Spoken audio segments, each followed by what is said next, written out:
be available via access via our website within the same time frame. And thank you to all those who've submitted questions. These will be addressed during the presentations. And no doubt there will be more questions that arise during the presentations. And we do have an open question time at the end of the session. So I encourage you to use the chat function to submit any questions you may have during this time.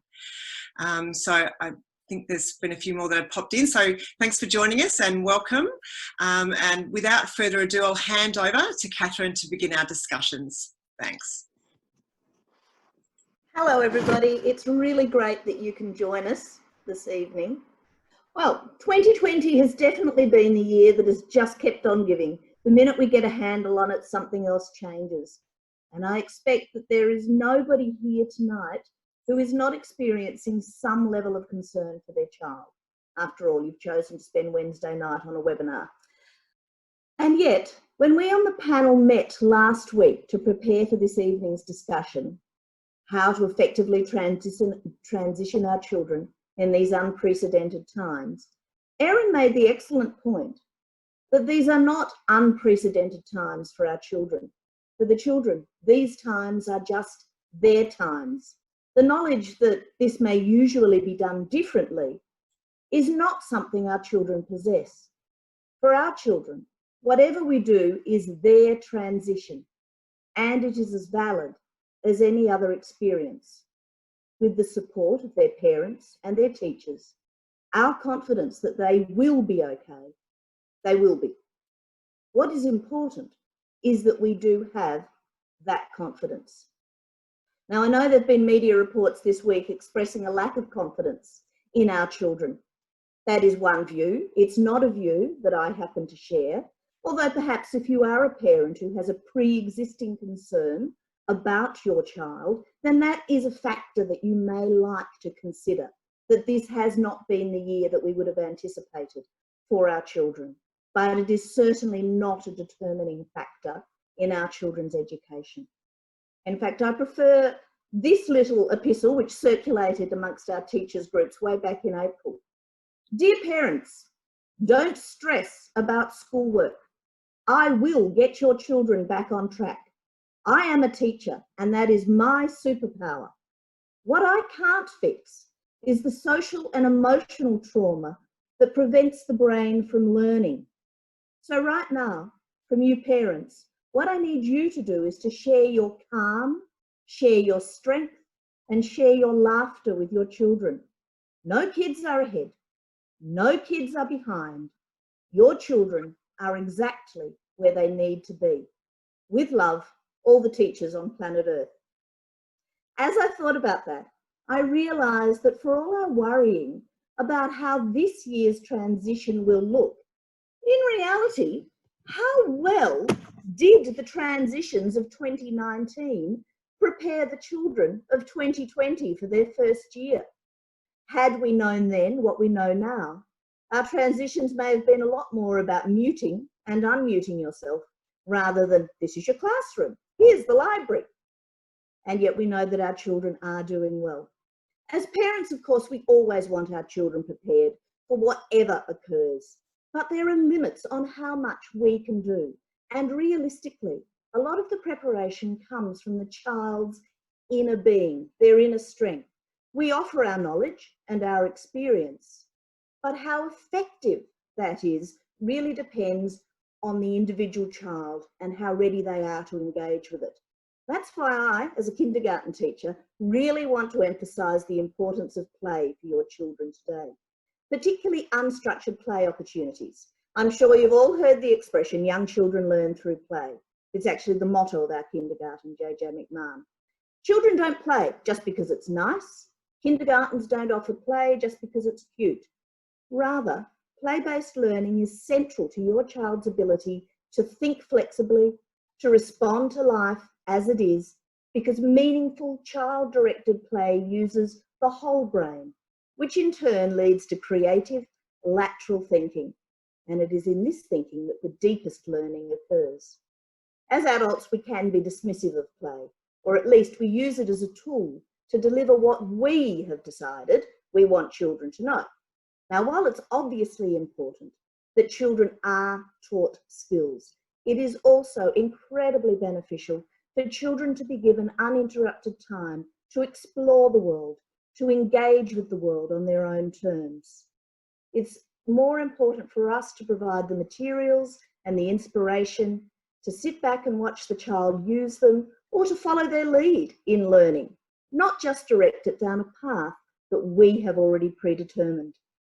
When children are given the time for self-discovery, that's when they become the happy, stable, successful individuals that we want them to be. It's through play that young children achieve learning and development. And I don't mean just the sort of play where an adult sits down with letter cards to play an alphabet game. It might be fun for everyone, but it isn't play, and it's quite limited learning. Deep learning is when a child plays in the backyard. They pour water on the ground, they dam it, they realise it always runs in one direction. Deep learning occurs when children play together, reenacting the world they've seen around them, talking, negotiating, discussing. Deep learning is when children build with Lego and they understand without conscious thought that a 4-plug block is half the size of an 8-plug block. Deep learning is when a child picks up a handful of stones to play with and automatically sorts, counts, or patterns with them. Deep learning is when they read stories for joy, not just for a literacy experience. A popular quote in early childhood education currently, is the suggestion that while it takes 400 repetitions to learn a new skill, if it's done through play, it takes 10 to 20. That is, of course, both a simplification and a generalisation. But nevertheless, kindergarten is play-based because it is how young children learn best. As educators, we are co-learners on the journey. Children are sponges. They are wired to learn whatever their environment. However, children invited to explore the wonders of the world at their own pace develop multiple neural pathways. If a child is trained in one particular area, that skill will develop, but other areas of the brain will atrophy. And this year of all years, this year of change and uncertainty, demands a flexibility of thought, and it is play-based environments that encourage this. Most importantly, when children play, they develop their social and emotional skills. Consistently, long-term studies from around the world confirm a direct link between the social skills your child develops now and future life success. This year, it is more essential than ever to ensure that children continue to develop these abilities, and it is time to play that will enhance this. Every year, of course, this development is promoted by teachers, as we all recognise that children who lack social skills will struggle. But this year, the teaching of these skills are even more intentional. I know it's something schools are very aware of too. However, whatever our concerns about our children, as Maggie Dent reminds us, it is really important to remember that every child is experiencing the same thing. And despite everything, what our children need has not changed. It is the world that has changed around them. So it is vital to remember that whatever this year has brought, your child, supported by teachers and carers, supported by you, has processed it appropriately for themselves through their play. Never doubt that ability. Your children will show you what they need, and they will heal their anxieties through their play. It is far better to play Corona, put pretend masks on their teddy, than to bottle it all up and stew on it. For you as parents, the most important thing to consider is that what will overcome the disruption of this year isn't tutoring or catch-up academic worksheets, but child-directed free play experiences. As your child enters school, it's not a time for less play, but even more. For children, school has always been a new world. This year, as in all years, your child's school will be working with the real children who walk through their gate, not the, well, what if there hadn't been a pandemic fantasy child that exists in the imagination? Given the fact that your child's year before school has been different, the approach taken will recognise this and it will cater for that difference. Amy will now talk more how play remains integral to children's learning, even once that school uniform is donned. Thank you, Catherine, and I welcome to everyone tonight. I'm really excited to be a part of tonight's webinar. And I'm also very excited to follow on from Catherine because she's speaking my language, the language of learning through play. I want to start by talking about this idea of getting ready. And I know that Jennifer will talk a little bit more about how you can support your child and yourselves to get ready for this prep year next year. But I also want to remind you that getting ready is not just something that you and your family are doing. Getting ready is something that happens at schools every year, and it's a process that we go through when we get ready to welcome our new preps who will be joining us the following year. And schools are already starting to think about how they can prepare to welcome you and your children. And probably the most important thing that you need to be aware of is that schools prepare to meet your children where they're at their current level of development, no matter where that is. That's our job as a school. So COVID-19 or not, our job is to meet your children at where they're at. So if we keep that developmental perspective going, and I want to keep building on what Catherine was talking about in terms of learning through play. Learning through play is the developmentally appropriate way for learning to happen for young children and in the early years. And indeed, global organizations around the world, like the United Nations, strongly advocate for the use of learning through play as an appropriate way for children to learn from the ages of 0 to 8. I would argue beyond that as well, but certainly for the ages 0 to 8, this is how children learn. Play is the context for learning. And this doesn't stop just because our education system says you move from kindergarten or preschool into this new thing called school. They're still part of the early years and they're still children. So some of the recognized benefits of learning through play, as Catherine has pointed out, is in terms of supporting their holistic development. So we're not just worried about academic achievement here, we're talking about things like developing cognitive skills, thinking skills, skills for emotional regulation and social skills, skills having to do with creativity and physical skills. So we're concerned with lots of different areas of development in young children, and play is the perfect way to support children to develop all of these skills that are needed for lifelong learning and well-being.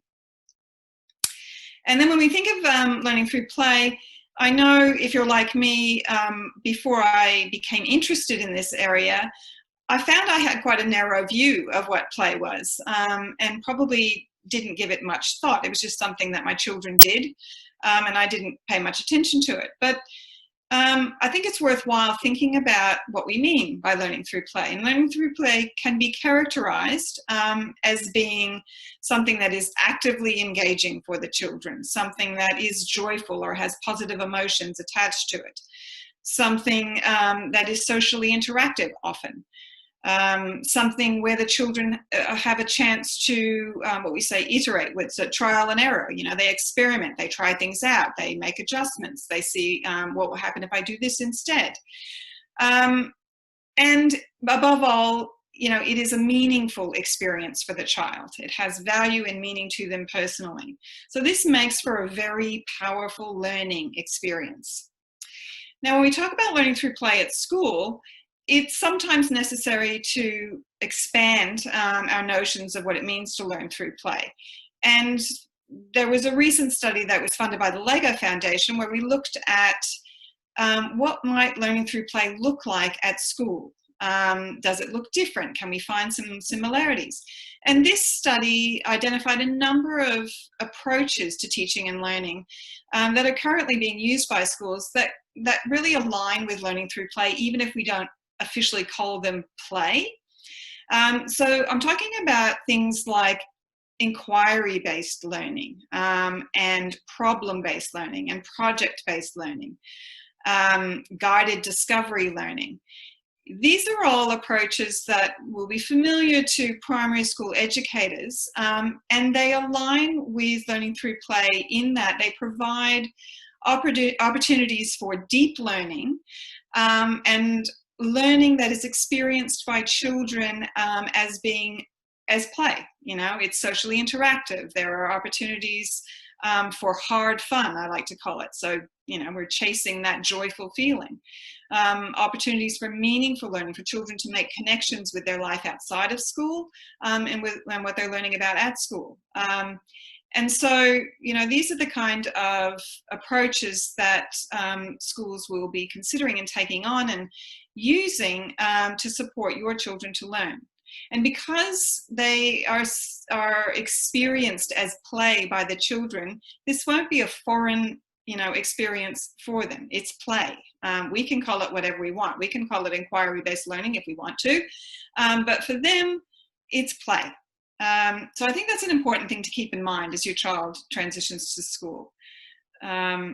That we don't want to do everything different for them, that we're making this transition appropriate for them and supportive for them. And that brings me to my last point about transitions. Transitions are a natural part of life. We know that.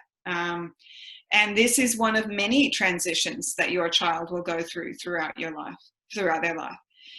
And so what we want to do is encourage children to see transitions as that. They're a part of life. They're natural. They're nothing to be scared of.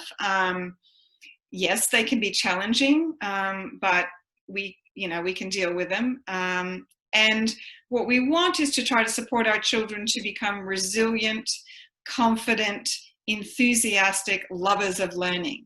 And learning involves challenge, just like a transition does. So if we think about this idea of transition, I think it's probably appropriate that I turn over to Erin to hear her perspective as a parent who has supported her child through this transition period into prep in the past, but is also in your shoes at the moment and currently navigating this added challenge of transitioning given the current situation. So I'll turn over to Erin now and let her continue the conversation. Thanks so much, Amy, and thanks so much for your insight and your wisdom. Same with you, Catherine. As was mentioned, my name's Erin and I have 3 lovely children. They're 7, 5 and 2. And I was really honoured to be asked to speak tonight. I am also a parent at OLGC, and so was really keen to share my insights and my experiences as a parent transitioning children into prep. I must say I was also really excited to have the opportunity just to wash my hair and put on real clothes to be here at a webinar. So thanks so much for that opportunity, Jennifer. It really does make me feel alive again. So I am absolutely walking the journey alongside all of you. No doubt you have young children in your home and no doubt have a child preparing for prep, and I am absolutely in the thick of it as well. I have a son who is in year 1, a girl who is in pre-prep at Davis Street Kindergarten, and a toddler, and I'm balancing all of the things of homeschooling and the chaos of rearing all of the kids as well. But I must say that I'm loving this conversation about play, and in fact, just as a little aside, I saw my children playing today a holiday to Queensland, and I must say it just brought such refreshment and light to me to realise that this is their way of finding space outside of the 4 walls of our own home. And I jumped on the back of their little cardboard box car and I had a fantastic time. So play can also be for adults as well. As it has been acknowledged, this year is absolutely not the year that we expected. I'm sure that we all have our own stories of what this year, what we had hoped this year to look like. I certainly had mine. I was anticipating going back to work after 7 years of being home with my 3 children, and that all went down the gurgler thanks to COVID. And I think particularly when we think about milestones and thinking about our children starting these big steps in life, such as starting school, we often have preconceived ideas which can sometimes be really quite idealistic in our mind's eye of what this might look like. And the reality is that it is far from idealistic this particular year, and particularly as we look at transitioning our little ones into school next year. just as a little example, my son who is in year 1, so rewind a couple of years ago when it was this time, when he was in kindergarten preparing to go to school, I was a very enthusiastic parent and I went above and beyond, doing all the things I could do to transition him. He was my little Velcro boy, and he was a boy who always found it difficult to leave my side, even from a tiny age. And so I knew that the transition was going to be difficult. And so I cannot tell you, I literally spent 6 months playing schools. We practiced drop-offs. We hopped in the car with our school bag. We drove down to the car and practiced walking up the front steps of the school. We did everything. I did everything I could possibly do to encourage him and to build courage in him. And I really did think I was quite the 5-star parent, to be really honest. And I thought, this is just going to be fantastic. And so I got to that first day of school and took him into the prep classroom, and all of the preps were standing around in a circle. And I thought, I have done all that I can do for this transition. And what happened was he just crumbled, and he sobbed and snorted and snotted and sobbed, to the point where I had to hold him up and bite my tongue because I was very close from doing all of the same things. And I thought, it didn't work. It didn't work. So I think sometimes what we do as parents, we want to be able to do all that we can so that our children can walk in with absolute confidence, head held high, and think, piece of cake, mum, see you later. But even as this example, you know, even when we do have the opportunities to do that, it doesn't always work out to be the same. And so I had to walk alongside my little boy, who crumbled each time he got to school. And I must say that the teachers were spectacular. Jennifer was particularly wonderful because I came down to the staff room and had my own little cry. But I think the reality is that whether we have this intensive transition time that we may have had in the past, or whether it is going to look very different as we're expecting this year, we don't know what it's going to be like for our children. We don't know what their little hearts and their little minds will experience as they walk through the doors for the first time to school. Now, as Catherine mentioned, I did have this realization to think, you know, this is actually not an unusual time for our children. For starting prep next year. For her, she is so excited. I spent some time asking her today, what are you most looking forward to? And do you know what she said? I'm most looking forward to having a little laptop and doing class meets.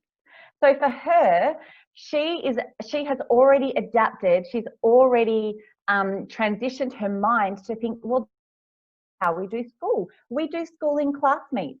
We sit and we wave to our friends and we put little emojis in the chat box. That's how she has already adapted to think that this is how school works. And I think what we sometimes do as parents, and I know myself, I'm certainly guilty of this as well, sometimes I think we underestimate the resilience that our children have, particularly when it comes to transitions and adapting. You know, it's far more difficult for someone like me to adjust to a year like this than it is for our children, because for them, they are in an age of just being really malleable and really influenced by who we are and the world in which that you know, is going on around them.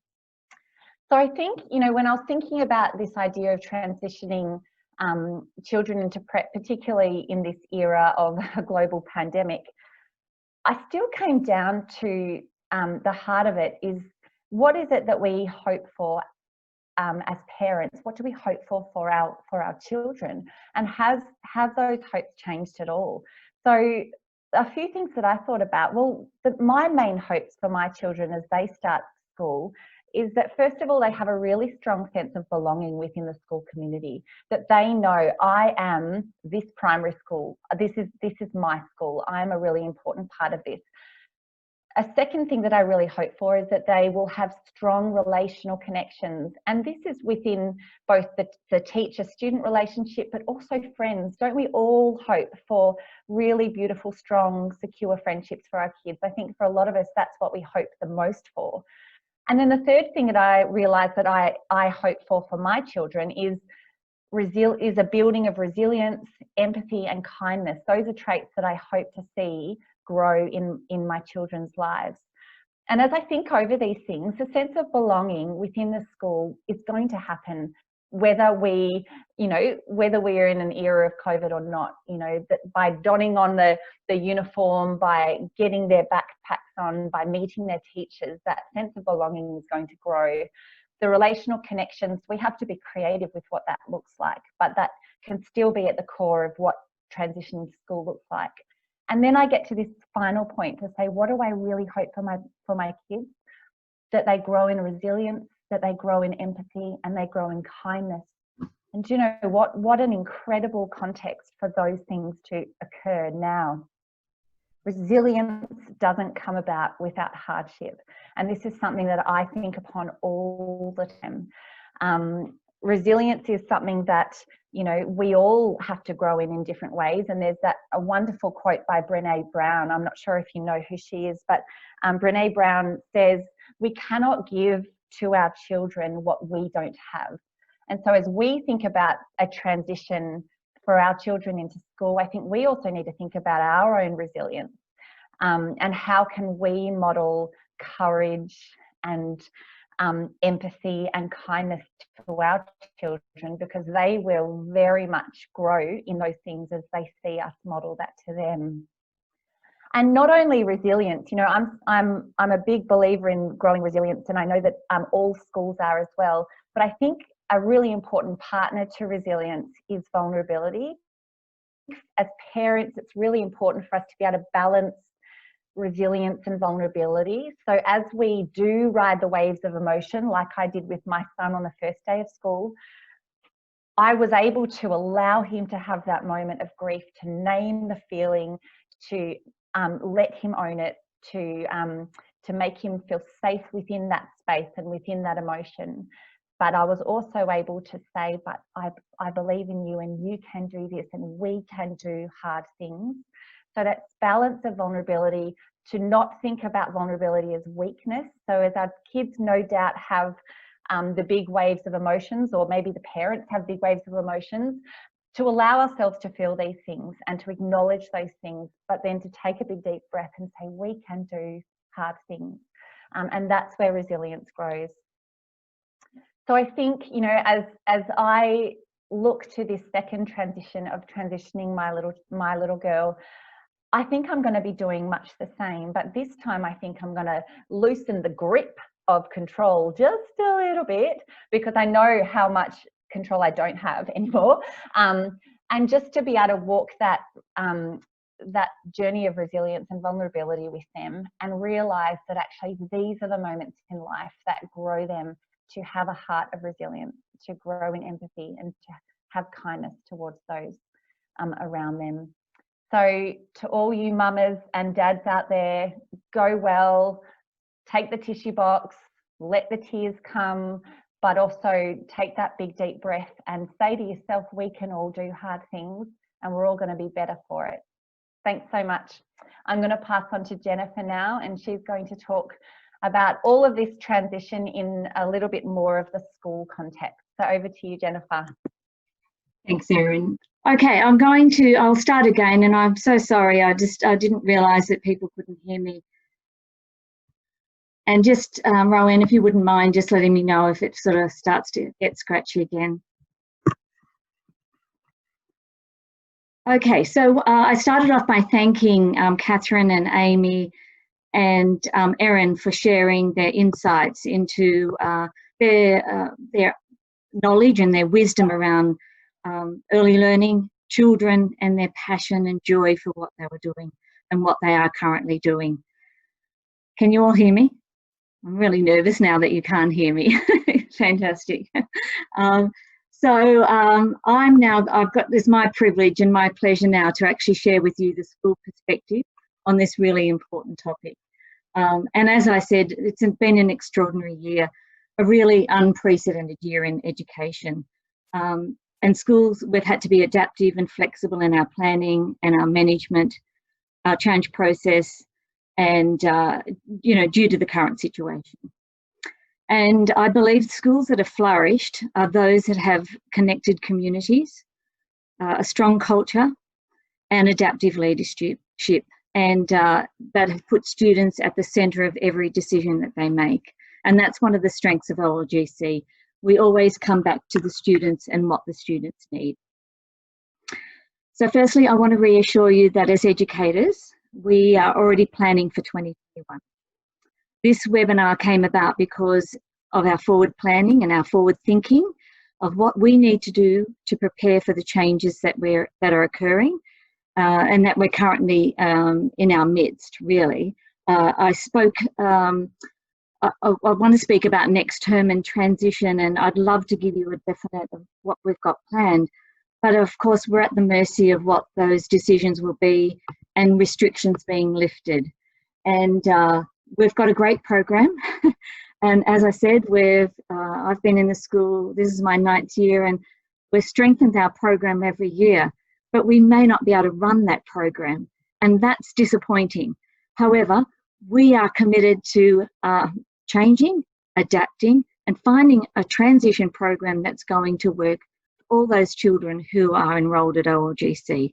And if it means, excuse me, bringing children in small groups or one-on-one, then that's what we will do. So everyone will have an opportunity to step into our school, even if it's after hours. I don't even know what that looks like, but we will do what we need to do to get a transition program happening.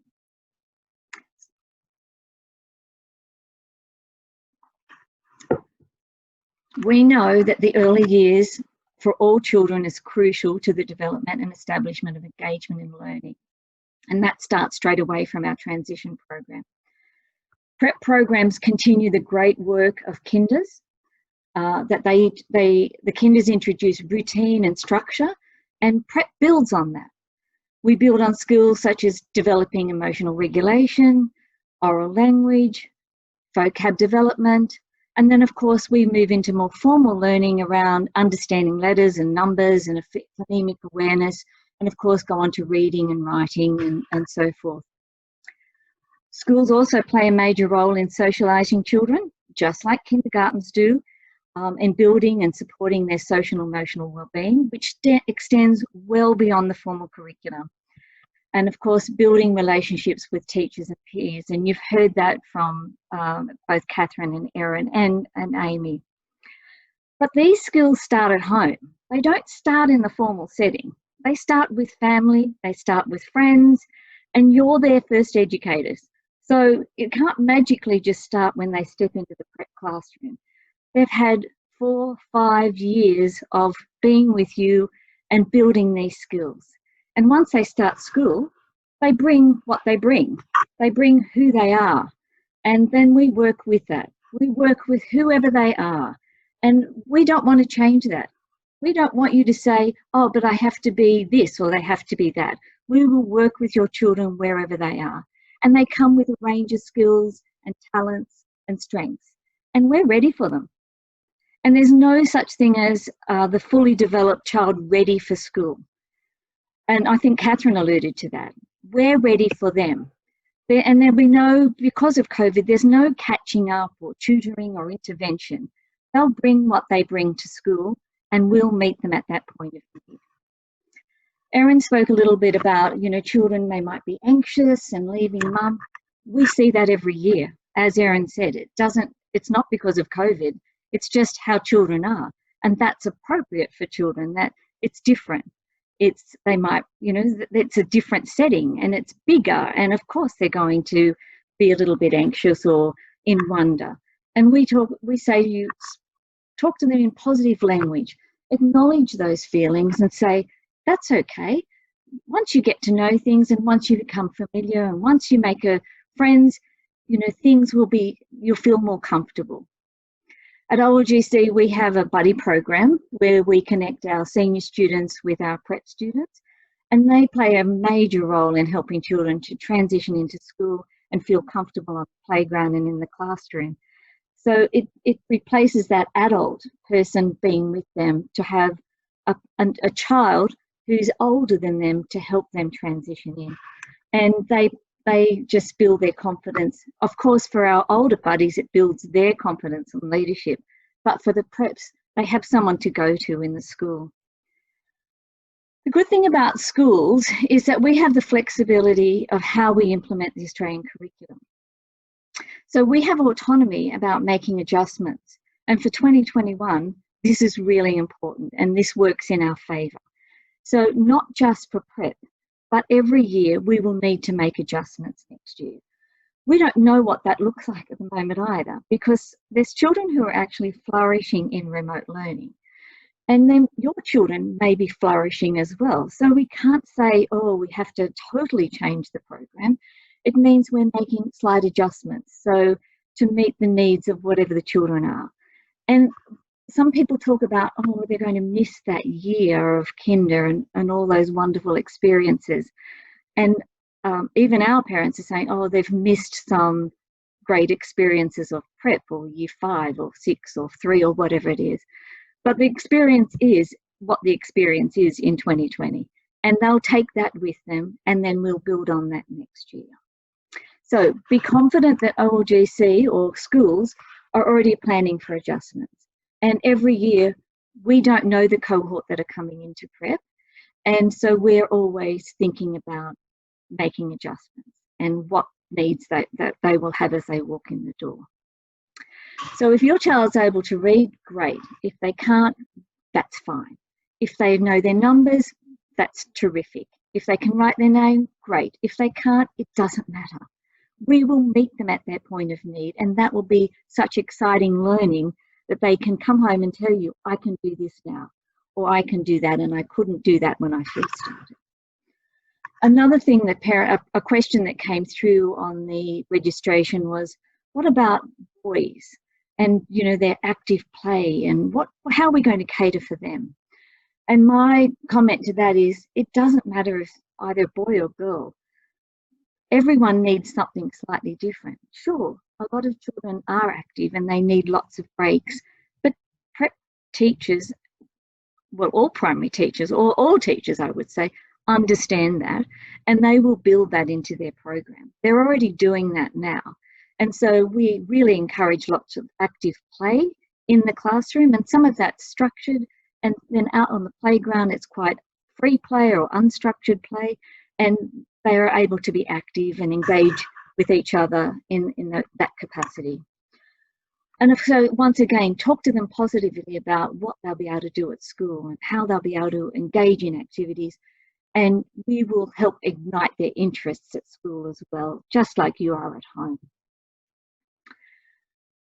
So OLGC, I want to quickly just talk to you about OLGC, and our strengths are that we have a faith-based education. We have a really strong sense of community and belonging, and a really focus on student wellbeing. We try to develop the whole child, and I think Catherine, Amy and Erin spoke very passionately about developing the whole child. We know that a child who is social and emotional, socially and emotionally strong, will be able to achieve academically really strong as well. They'll be able to engage and they will do really well. But that's not possible all the time. I mean, we have times where we're sad and we have times where we're angry, and we acknowledge that and we name that and we learn the appropriate behaviour, and then we help them build skills and socialising so that they can manage in a bigger setting than they would at home or in a kinder. And so we teach these skills. Our sense of belonging, as Erin spoke about, is really one of the things that is a highlight of our school. A sense of community and belonging, and that comes back to our faith-based education, where everyone has a place at OLGC, regardless of if they have a faith or they come from any religion. We are community. Who are we in the world? Where is our place in the world? How do we socialise with people in the world? What can we do to make a difference in the world? Our vision is we are a faith-based, we are a leading faith community, inspiring learners to shape tomorrow. We talk about everyone at OLGC being a learner, and everyone has the opportunity to shape their tomorrow, and how we interact with people, how we build relationships with each other, and how we can action change brings about a new tomorrow. And what a wonderful way to step into a school after COVID or throughout COVID and know that you can make a change, you can make a difference. So I invite you to be part of our community, to be part of any community really, to take the worry away from what's going to actually happen, and just embrace and enjoy the opportunity that you've got as you step into this new domain, and engage with the school. They will help you. We will all help you to transition your children wherever they are and whatever stage that they're at. It's going to be an exciting journey. You're going to be with other people who are on the same journey as you, and we will embrace you and support you as much as we can. So I know we've spoken for a long time. You've heard very different perspectives. I'm going to hand back to Roanne now, because I know there may be some questions. Thanks, Jennifer, and thanks to all our panellists. I'm sure you all got a great deal of value from all our speakers tonight, so thank you so much. I've just got a question. I will chat, please, anyone who's got a question, feel free to pop your question in the chat function, and I will keep an eye out, and I'll bring them forward to the panellists to respond.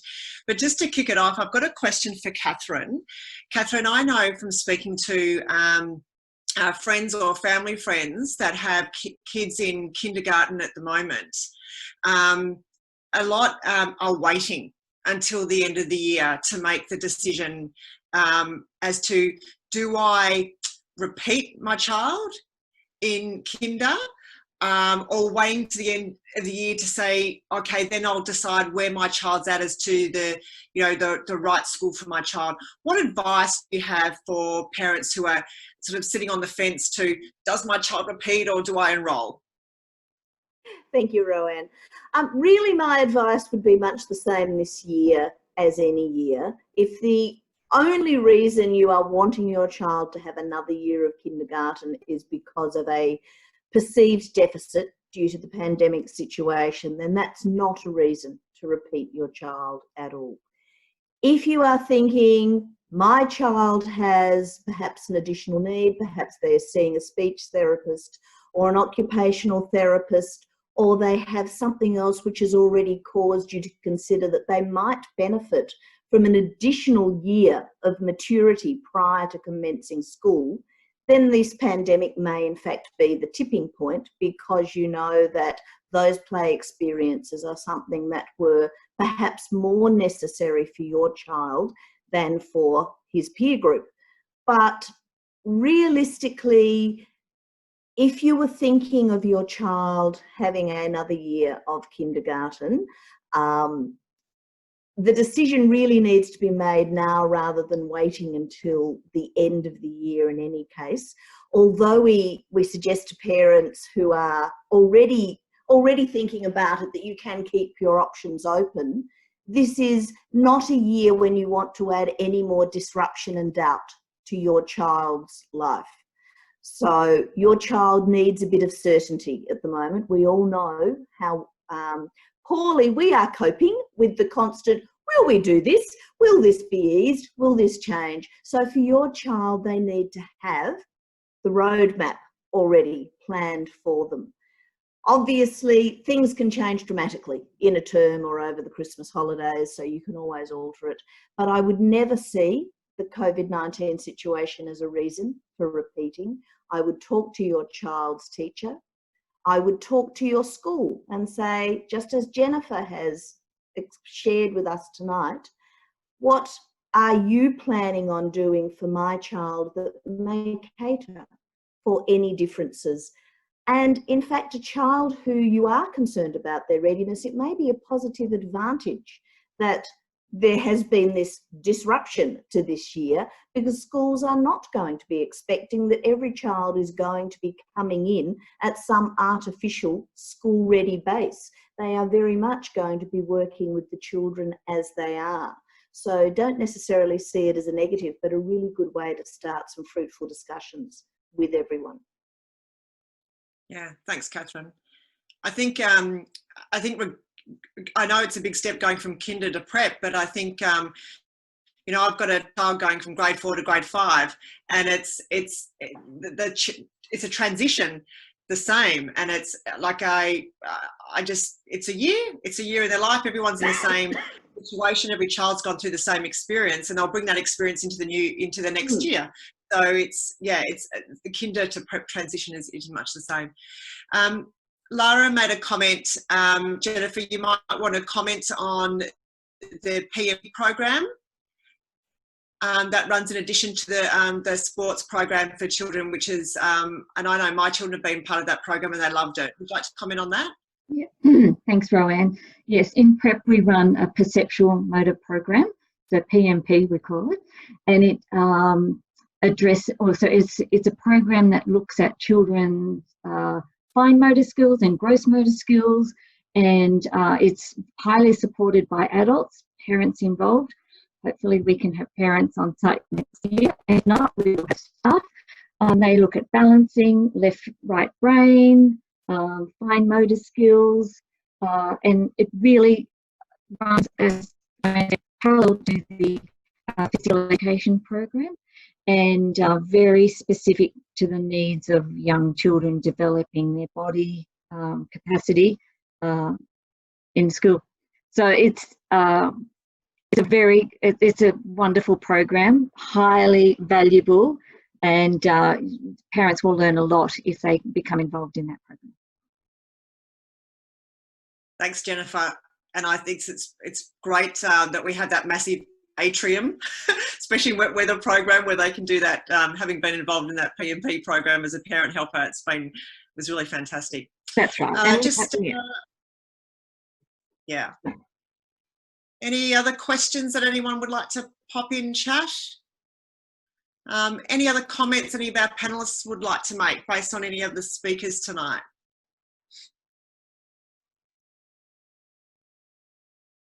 So there's a question about whether we keep people keeping preps back for another year.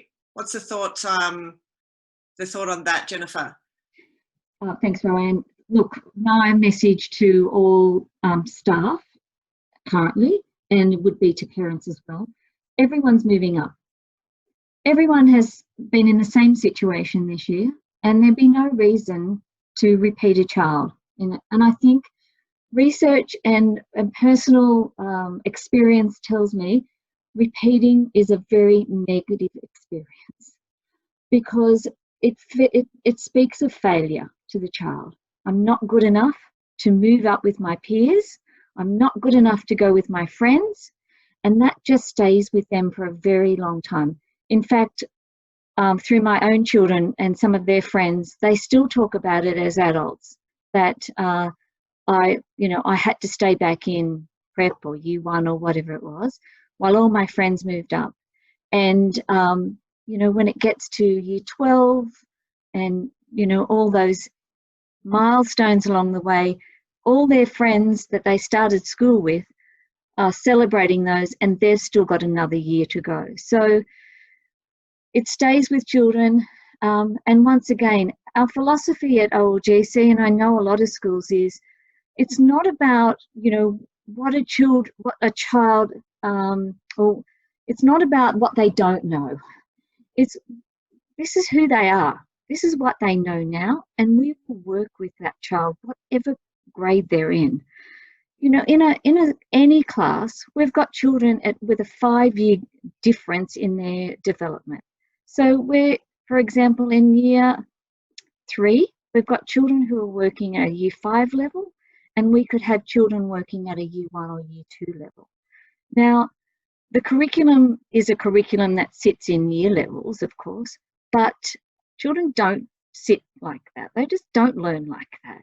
Some have this great rush of learning early on, and then they plateau, And then other children have this lovely, you know, up and down and up and down. And some children, you know, just start behind their peers, or what it seems like behind their peers, and then all of a sudden they overtake their peers as they progress up the years. So we're catering to those needs already in a straight class, so to speak, so in a normal class. So my recommendation is that no one would be repeating. There'd have to be extraordinary circumstances. We've had children who've been gravely ill throughout the years, and they still progress up with their peers. So that's not going to be the thing that's going to make the difference. The difference is what we actually do with that child while they're in that class, whatever class it is. Thanks, Jennifer. We might just pop in the comments. We have a fantastic resource called a school readiness pack for parents with kids transitioning from kinder to prep. So we'll pop that. It's in the chat right now, you can see. So feel free to click on that and download it. And it's there's some great activities for you to use with your children to help prepare them for school. Gives you some really great ideas of things that you can, activities and things that you can do with your children to prepare them, as things that Erin talked to, some great ideas. So I hope you find that beneficial. I'm conscious of the time, it is 8:31. So if you do have any further questions, we'll pop another link in the chat, which is a Calendly link. So Jennifer very generously has made herself available to set up a call, whether you want to do it via Zoom call or a phone conversation. So you can book a time with her to have a conversation about your child's needs, or anything general about the school, whatever you'd like to talk about. Jennifer's there to chat. So the link is now up there, the Calendly link there. So feel free to use that.